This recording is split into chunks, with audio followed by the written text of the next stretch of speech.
ইরানের যুদ্ধবিরতি নিয়ে আলোচনা করব এবার।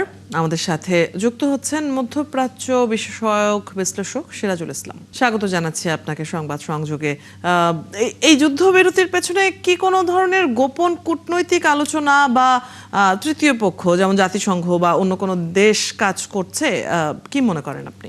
ধন্যবাদ আপনাকে, শুভ সকাল। ধন্যবাদ একাত্তর টেলিভিশনের দর্শক শ্রোতা সবাইকে। এখানে আসলে পাকিস্তান মধ্যস্থতাকারী হিসেবে কাজ করেছে, পেছন থেকে আমি মনে করি যে প্রেসার গ্রুপ হিসেবে কাজ করেছে ফ্রান্স, চীন এবং রাশিয়া বিশেষ করে। আসলে আমেরিকার বিরুদ্ধে তো এই মুহূর্তে সারা বিশ্ব, সেক্ষেত্রে বিশ্বের যে এই মার্কিন বিরোধী অবস্থান, এটা আমেরিকার উপর একটা প্রেসার ক্রিয়েট করেছে। আফটার অল ইরান যে প্রচন্ড ভাবে যুদ্ধক্ষেত্রে দৃঢ়তা দেখিয়েছে এবং সমানে মোকাবেলা করে গেছে ইসরায়েল এবং আমেরিকাকে, এবং আমেরিকার বাহিনী তো আসলে অনেকটা নাস্তানাবুদ হয়েছে ইরানের কাছে, এটা তো পরিষ্কার। বিশেষ করে ইস্পাহানে যখন তারা ইউরেনিয়াম চুরি করতে গেছে বা ছিনতাই করতে গেছে, যাই বলেন, তখন তো একেবারে ধরে ব্যাপকভাবে মার দিয়ে দিয়েছে, তাদের বিমান টিমান সমস্ত সবকিছু ধ্বংস করে দিয়েছে। এই অবস্থায় কোনো মতেই সামরিক দিক দিয়ে কুলিয়ে উঠতে পারছে না, আন্তর্জাতিক অঙ্গনে কূটনৈতিক দিক দিয়ে কুলিয়ে উঠতে পারছে না আমেরিকা, এবং হরমুজ প্রণালী তো 40 দিন যুদ্ধ করে খুলতে পারেনি, কোনো মতেই খুলতে পারেনি, এবং যত যুদ্ধের মাত্রা বাড়বে হরমুজ প্রণালী বন্ধের মাত্রাটা তত বেশি শক্ত হবে। অতএব ডোনাল্ড ট্রাম্প না বুঝলেও, তার মাথায় তো এই বুদ্ধি এখন আর আছে কিনা আমি জানি না, তিনি না বুঝলেও তার আশপাশের কিছু লোক তো বুঝতে পেরেছে, এবং সারা বিশ্বের পক্ষ থেকে ব্যাপকভাবে চাপ সৃষ্টি হয়েছে।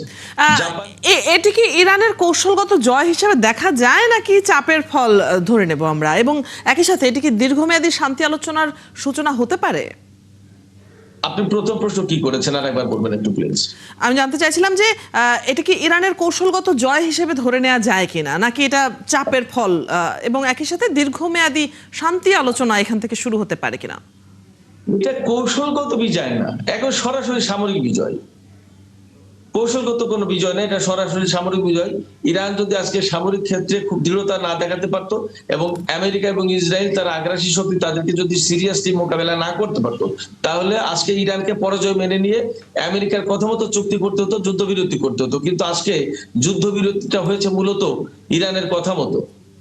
ইরানের কথা মতো যুদ্ধবিরতি হয়েছে, এবং কঠিন কঠিন শর্ত মেনে নিয়ে আপাতত এখান থেকে মিথ্যা কথা বলে বা যদি চালাকি করে সরে যেতে চায় মার্কিন যুক্তরাষ্ট্র, সেটা পরের কথা, সেই হিসাব নিকাশ পরে হবে। কিন্তু এখন যে বক্তব্য, যে শর্ত, যে মতামতের ভিত্তিতে, ইরানের যে সমস্ত শর্তের ভিত্তিতে এখন যুদ্ধবিরতির চুক্তি হয়েছে, সেটা আমেরিকার সরাসরি সামরিক বিজয়।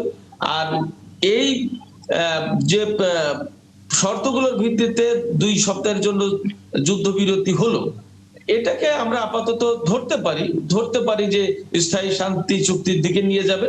যদি স্থায়ী শান্তি চুক্তির দিকে না নিয়ে যায়, তাহলে খেসারত আমেরিকা এবং ইসরায়েলকে দিতে হবে, এবং তার মধ্যপ্রাচ্যের মিত্রদেরকে দিতে হবে। শুধু তাই না, সারা বিশ্বের মানুষকে দিতে হবে। সারা বিশ্বের মানুষ খেসারত দিতে রাজি কিনা, সেটা একটা বড় প্রশ্ন। সেক্ষেত্রে আমার মনে হয় যে এটাই একটা স্থায়ী যুদ্ধবিরতি বা সমাধানের একটা ভিত্তিভূমি হতে পারে। অনেক ধন্যবাদ। আপনার মতামত আমরা জেনে নিচ্ছিলাম উদ্ভূত এই পরিস্থিতিতে কি হতে পারে এবং কোন দিকে যাচ্ছে আসলে যুদ্ধ পরিস্থিতি, জানছিলাম আপনার কাছ থেকে। ধন্যবাদ আমাদের সাথে আজ যুক্ত হবার জন্য। দর্শক, আমাদের সাথে মধ্যপ্রাচ্য বিষয়ক বিশ্লেষক সিরাজুল ইসলাম যুক্ত ছিলেন এতক্ষণ।